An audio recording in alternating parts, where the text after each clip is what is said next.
یہ صرف سورہ اخلاص پڑھتے ہیں اور کوئی صورت نہیں پڑھتے. تو جب نبی صلی اللہ علیہ وسلم کو بتایا گیا تو آپ صلی اللہ علیہ وسلم نے فرمایا انہا لتعدل ثلث القرآن، یہ 1/3 قرآن کے برابر ہے، یعنی یہ صورت معمولی نہیں ہے، ہلکی نہیں ہے. یہ صحیح بخاری میں یہ روایت مذکور ہے. اور حضرت ابو سعید خدری رضی اللہ تعالیٰ عنہ سے ایک روایت ہے، وہ اس میں ہے کہ ایک شخص رات کو صرف سورہ اخلاص کی تلاوت کیا کرتے تھے نماز میں. تو ان کی شکایت لگائی گئی نبی صلی اللہ علیہ وسلم سے. شکایت لگانے والے نے، یعنی شکایت لگانے والے کا مقصد شکایت نہیں تھا، ایک علمی بات پر مطلع ہونا مقصد تھا. تو انہوں نے نبی صلی اللہ علیہ وسلم کو بتایا کہ یہ صرف سورہ اخلاص پڑھتے ہیں، یعنی وہ بھی سمجھ رہے تھے کہ یہ تو ایک چھوٹی سی صورت ہے اور بھی قرآن پڑھنا چاہیے. تو آپ صلی اللہ علیہ وسلم نے اس موقع پر بھی فرمایا کہ انہا لتعدل ثلث القرآن، فرمایا کہ یہ صورت 1/3 قرآن کے برابر ہے، یعنی یہ صورت معمولی صورت نہیں ہے. حضرت عائشہ رضی اللہ تعالی عنہا سے روایت ہے کہ آپ صلی اللہ علیہ وسلم جب بستر کی طرف جاتے تو آپ صلی اللہ علیہ وسلم قل هو اللہ احد، قل اعوذ برب الفلق، قل اعوذ برب الناس، یہ تینوں صورتیں پڑھ کے اپنے ہاتھ پہ پھونک مارتے اور اپنا ہاتھ پورے جسم پہ پھیر لیتے. یہ اہتمام آپ صلی اللہ علیہ وسلم نے اس وقت فرمایا جب آپ صلی اللہ علیہ وسلم پر جادو ہوا، اس کے بعد آپ صلی اللہ علیہ وسلم کا ہمیشہ یہ معمول رہا ہے. یہ بھی صحیح بخاری کی روایت ہے. صحیح بخاری کی ایک اور روایت میں ہے کہ حضرت عائشہ رضی اللہ تعالی عنہ فرماتی ہیں کہ ایک مرتبہ رسول اللہ صلی اللہ علیہ وسلم نے جہاد کے لیے ایک لشکر بھیجا، تو اس میں جو امام تھے وہ سورہ اخلاص کی بہت زیادہ تلاوت کیا کرتے تھے نماز میں. صحابہ کرام کا جب یہ لشکر واپس لوٹا ہے تو آپ صلی اللہ علیہ وسلم کو بتایا گیا کہ یہ سورہ اخلاص بہت زیادہ پڑھتے تھے نماز میں. تو آپ صلی اللہ علیہ وسلم نے ان سے پوچھا کہ تم یہ کام کیوں کرتے تھے، سورہ اخلاص تم اتنی زیادہ کیوں پڑھتے تھے؟ تو ان صحابی نے فرمایا کہ اس میں رحمان کے اوصاف بیان کیے ہیں، اللہ کی حمد و ثنا ہے، اور اس وجہ سے مجھے اس سورت سے محبت ہے، یعنی محبت ہے جس کی وجہ سے میرا دل چاہتا ہے میں اس کی بار بار تلاوت کروں. تو آپ صلی اللہ علیہ وسلم نے فرمایا کہ صحابہ سے فرمایا کہ ان کو خبر دے دو کہ اللہ بھی تم سے محبت کرتے ہیں. یہ بھی ایک سورت کی ایک بہت بڑی فضیلت ثابت ہوتی ہے. اور عبد الرحمن ابن ابزہ رضی اللہ تعالیٰ عنہ سے روایت ہے کہ رسول اللہ صلی اللہ علیہ وسلم وتر کی نماز میں پہلی رکعت میں سبح اسم ربک الاعلی، دوسری میں قل یا ایھا الکافرون، اور تیسری رکعت میں سورہ اخلاص کی تلاوت کیا کرتے تھے. تو وتر میں تیسری رکعت میں سورہ اخلاص کا پڑھنا یہ فضیلت کی چیز ہے. حضرت عقبہ ابن عامر رضی اللہ تعالیٰ عنہ سے روایت ہے کہ میں ایک مرتبہ رسول اللہ صلی اللہ علیہ وسلم سے ملا تو آپ صلی اللہ علیہ وسلم نے فرمایا کہ کیا میں تمہیں ایسی صورت کی خبر نہ دوں کہ نہ وہ صورت اللہ نے تورات میں نازل کی، نہ ایسی صورت اللہ نے انجیل میں، اور نہ ہی ایسی صورت اللہ نے کسی اور مقام پہ قرآن مجید میں نازل کی. میں نے عرض کیا ضرور یا رسول اللہ. تو آپ صلی اللہ علیہ وسلم نے فرمایا وہ صورتیں قل هو اللہ احد، قل اعوذ برب الفلق اور قل اعوذ برب الناس ہیں. اور آپ صلی اللہ علیہ وسلم نے اسے فرمایا کہ کوئی بھی رات ایسی نہیں ہونی چاہیے جو ان صورتوں کی تلاوت کے بغیر گزر جائے، یعنی ہر رات میں یہ تینوں صورتوں کی تلاوت لازمی کیا کرو. تو عقبہ ابن عامر رضی اللہ تعالیٰ عنہ فرماتے ہیں پھر پوری زندگی مجھ سے کبھی بھی ان تینوں صورتوں کی تلاوت رات میں نہیں چھوٹی اور کبھی بھی ناغا نہیں ہوا. اور حضرت ابو ہریرہ رضی اللہ تعالیٰ عنہ سے ایک اور روایت ہے کہ رسول اللہ صلی اللہ علیہ وسلم نے کسی شخص کو قل هو اللہ احد کی تلاوت کرتے ہوئے دیکھا تو آپ صلی اللہ علیہ وسلم نے فرمایا کہ واجب ہو گئی. صحابہ نے پوچھا یا رسول اللہ کیا چیز واجب ہو گئی؟ آپ نے فرمایا کہ اس کی تلاوت کرنے والے کے لیے جنت واجب ہو گئی. یہ تو اس صورت کے کچھ فضائل تھے جو میں نے آپ کے سامنے بیان کیے. صورت میں ہمیں اسباق کیا ملتے ہیں؟ پہلی تو سبق ہمیں توحید کا ملتا ہے کہ اسلام توحید کے بغیر کامل نہیں ہے، بلکہ اسلام مقبول ہی نہیں ہے. آج بہت سارے لوگ اللہ تعالیٰ کو معبود تو کہتے ہیں مگر اللہ کے سوا مشکل کشا، حاضر ناظر اور مختار کل ایسے ایسے الفاظ ایجاد کیے ہوئے ہیں جو غیر اللہ پر بھی اس کا اطلاق کرتے ہیں. بعض لوگ قبر پرستی کا شکار ہیں، بعض لوگ رسول اللہ صلی اللہ علیہ وسلم کو عالم الغیب کہتے ہیں، حاضر ناظر کہتے ہیں، جبکہ ہمیں اس صورت میں کیا سبق مل رہا ہے کہ اللہ یکتا ہے، اس جیسا کوئی بھی نہیں ہے. تو اللہ اگر مشکل کشا ہے، حاجت روا ہے، تو پھر اگر ہم مخلوق کو بھی مشکل کشا اور حاجت روا کہہ دیں تو اس کا مطلب یہ ہوا کہ مخلوق بھی اللہ جیسی ہے. اس لیے کہ جو معبود ہے اس کی دو بنیادی صفات ہیں، علم اور قدرت. معبود میں دو چیزوں کا ہونا ضروری ہے، یعنی آپ جس کی عبادت کرتے ہیں اس میں دو صفات کا اعلیٰ وجہ الکمال ہونا ضروری ہے. ایک یہ کہ اس کی قدرت کامل ہو، وہ جو چاہے کر سکتا ہو، اور اسے اس کا علم کامل ہو.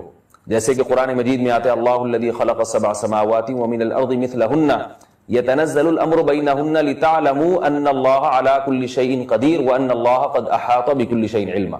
اس آیت کا حاصل کیا ہے کہ اللہ نے اس پوری کائنات کو اس لیے بنایا تاکہ اللہ کے بارے میں دو چیزوں کا لوگوں کو یقین آ جائے. ایک یہ کہ لتعلموا ان اللہ علی کل شیء قدیر، کہ اللہ ہر چیز پر قادر ہے، وان اللہ قد احاط بکل شیء علما، اور اللہ کے علم سے کوئی بھی چیز خارج نہیں ہے. یعنی مختار کل بھی اللہ ہے اور عالم الغیب بھی اللہ ہے. تو اگر آپ اللہ کے علاوہ کسی اور کو بھی ان صفات میں اللہ کے ساتھ شریک کر دیں، چاہے وہ ذاتی کہہ کے کریں یا عطائی کہہ کے کریں، کسی بھی طرح سے کر دیں.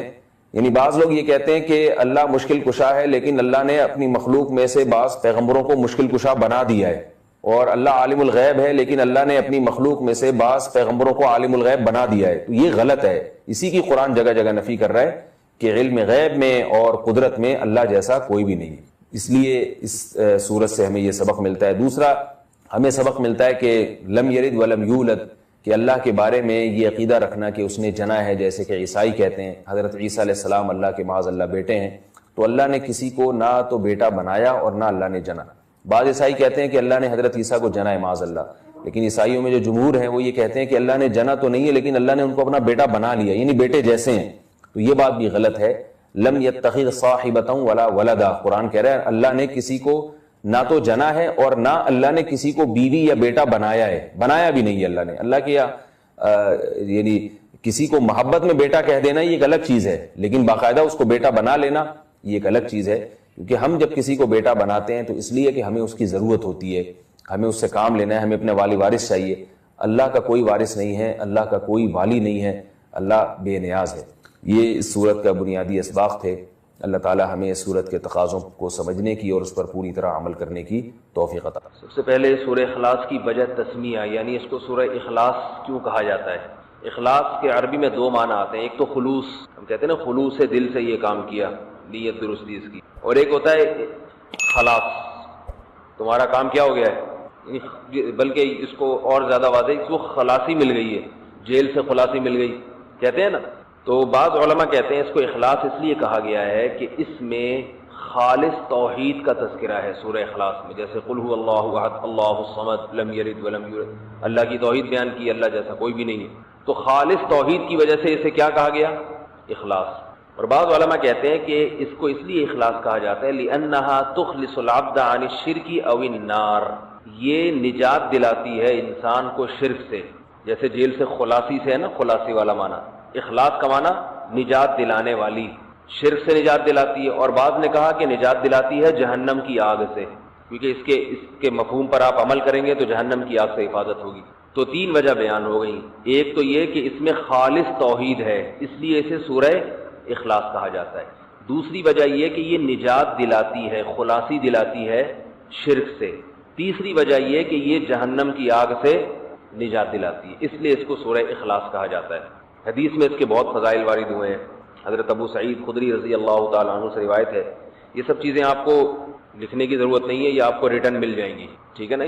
جو میں بتا رہا ہوں سورہ اخلاص کے بارے میں، یہ سب تحریری شکل میں آپ کے پاس آپ کو ای میل کر دیا جائے گا. حضرت ابو سعید خدری رضی اللہ تعالیٰ عنہ سے روایت ہے کہ رسول اللہ صلی اللہ علیہ وسلم نے صحابہ کرام سے فرمایا کہ کیا تم میں سے کوئی شخص اس کی طاقت نہیں رکھتا کہ رات کو ایک تہائی قرآن کی تلاوت کر کے سو جائے؟ صحابہ نے فرمایا اونطیق ذلک، کیا ہم اس کی طاقت رکھتے ہیں؟ کہ یہ تو ممکن نہیں ہے، بہت مشکل ہے. تو آپ نے فرمایا کیا تم سورہ اخلاص نہیں پڑھ کے سو سکتے؟ اس لیے کہ فإنها تعدل ثلث القرآن، یہ ایک تہائی قرآن کے برابر ہے. ایک اور حدیث میں حضرت ابو ہریرہ رضی اللہ تعالی عنہ سے مروی ہے کہ ایک مرتبہ رسول اللہ صلی اللہ علیہ وسلم نے صحابہ کرام سے فرمایا تم سب جمع ہو جاؤ، میں ایک تہائی قرآن کی تم پہ تلاوت کروں گا. صحابہ کرام جمع ہو گئے بہت سارے.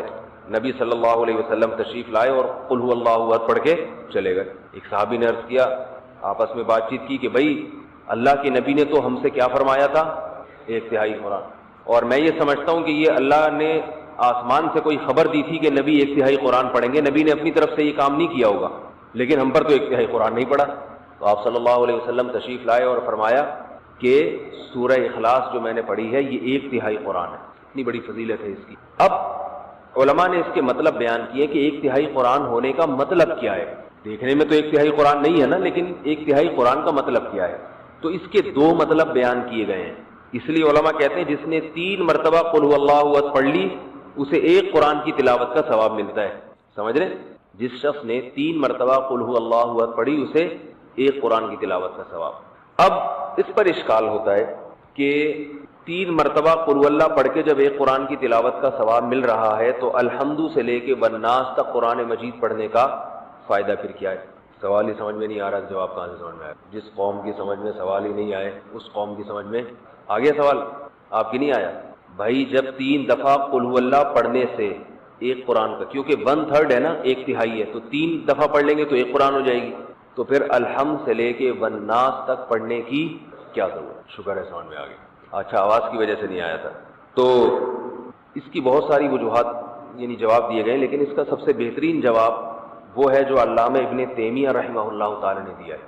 وہ جواب یہ ہے کہ ہر چیز کا اللہ نے اپنے علم میں ایک ثواب رکھا ہے، وہ قیامت کے دن ملے گا، اس کی کوئی مخصوص وزن ہوگا، کوانٹٹی ہوگی، اس کی مقدار ہوگی، یہ تو اس شے کا ثواب ہے۔ تو اللہ نے اپنے علم میں پورے قرآن کی تلاوت کا بھی ایک ثواب رکھا ہوا ہے، وہ 3 دفعہ قل هو اللہ پڑھنے سے بھی حاصل ہو جاتا ہے، جو اللہ نے پورے قرآن کی تلاوت کا ایک مخصوص ثواب رکھا ہے۔